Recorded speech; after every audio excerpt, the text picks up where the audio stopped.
We've had a little bit of an interesting morning. Our producer actually called in sick, so if you're tuning in on WCIA3, you might have noticed that it's just me on the desk, but that's because our good friend Aaron Hey there. is here. That's why. No suit, no makeup, no nothing. Just Hey, holding down the fort here. We're in the control room. That's what's happening over here. Yep. How's it going? Give us the lowdown. Going pretty good so far. Trying to juggle talking to both Jack and Emily, who are both out in the field at the moment, while I'm coordinating our weather on the threes to make sure we're hitting that when we should be, and just keeping the show on time.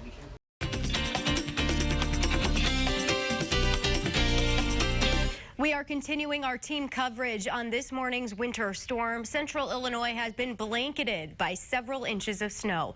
WCIA3's Emily Braun is live in Champaign. Meteorologist Jack Gerfin is out on the roads in Leader 3 this morning. And Adam Claybon is, of course, in our tracking center in the studio this morning. But first, we begin with Emily. Emily, snowplows have been hard at work all night preparing. Absolutely, Christy. They started last night around 10 or 11 p.m. They've been going back. Here's a live look at Champaign. Live in Champaign, Emily Braun, WCIA3, your local news leader.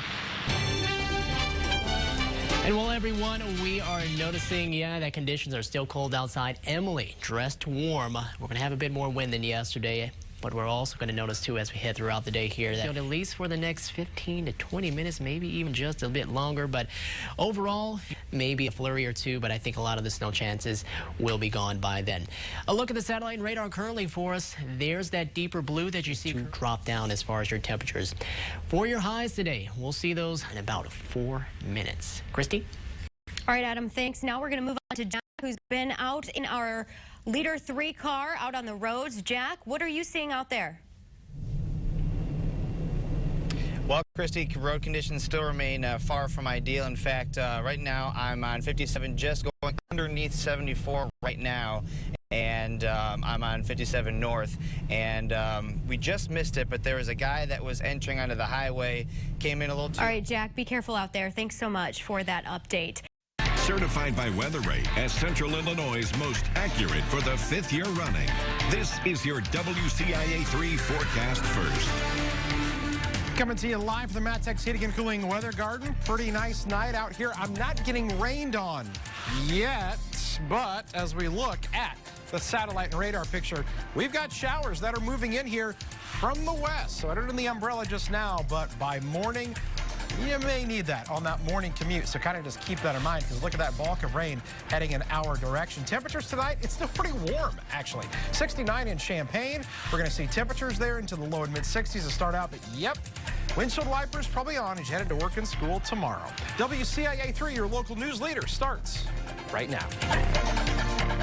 You're watching your local news leader. This is WCIA3 News at 10. Once there was just nonstop bullets, I told my wife and my son and daughter-in-law to get down. A trip ended in chaos for this family when gunfire erupted in Las Vegas Sunday night. Good evening. I'm Aaron Bennett. And I'm Jessica Coons. Brian and Michelle Huggins are back home safe in Macon County after making a dramatic escape. Now, revised numbers from Sunday's shooting show 59 people dead, including shooter Stephen Paddock. Almost 500 other people were hurt in the deadliest mass shooting in modern U.S. history. WCIA3's Mark Maxwell is live in our Springfield newsroom tonight. And Mark, you spoke with this family. It's hard to imagine what they went through. Jessica, that's right. It was horrifying enough for the millions of us who watched from a safe distance and behind a television screen. It was that much more traumatizing for Brian and Michelle Huggins, who had an unfortunate front row seat to the carnage as it broke out. It's a grim part of history that the Central Illinois family wanted no part of. We are shaken up. I mean, it's not something that you'd ever expect anybody to go through or yourself to go through coming from a pretty small town. They left their home. Find the details on IllinoisHomepage.net. For now, live in Springfield, Mark Maxwell, WCIA3, your local news leader. You get chills hearing what it was like being there. All right, Mark, thank you for that tonight. Now, with that tragedy in Las Vegas, it's renewing many calls for gun control. But where does that put gun owners? WCIA3's Ty Bateman is live for us tonight. Ty, you spoke to some gun owners today. What are they saying about this issue? Aaron, gun owners are in agreement with many that more needs to be done to prevent situations like Las Vegas. They say, if anything, fairness would be the key. Gun owners say if laws were to change, a nonpartisan law could do it. They still believe in Second Amendment rights, but say education could help lead to a better solution for both sides of the aisle. So the owner of Champaign CCW says that's why the answer needs to benefit all people who want to stay protected. We need people to really take the time and put in the effort to learn everything they can. And when they do, I think on both sides of the issue, I think eyes will open. Walden believes if lawmakers do look at making changes, then they should also look at different avenues that may be triggering these mass shootings. Since the shootings, gun stocks have risen. CNN Money reports Smith & Wesson gained more than 3%, and Olin, which owns the Winchester brand of ammunition, reached an all-time high, jumping 6%. Live in the newsroom, Ty Bateman, WCIA 3, your local news leader. All right, interesting, Ty. Thank you. Now, some lawmakers from Illinois want to make a change. Congressman Adam Kinzinger, a Republican from the 16th District, is one of them. Kinzinger wants to ban fully automatic simulator devices like bump stocks. He's called on the Bureau of Alcohol, Tobacco, Firearms, and Explosives to reevaluate these. He says, quote, "My colleagues and I will consider legislative options because these fully automatic simulator devices have no place in civil society." A police in Decatur are investigating a report of shots fired tonight. They're looking at the area on West Grand Avenue near its intersection with North Edward Street. Our news partners at the Herald and Review say officers were seen handcuffing two men and placing them in the back of a police vehicle. No word whether anyone was hurt. The Danville School District is finding a new way to make emergency communication better and faster. It's all thanks to a new app they plan to use called Crisis Go.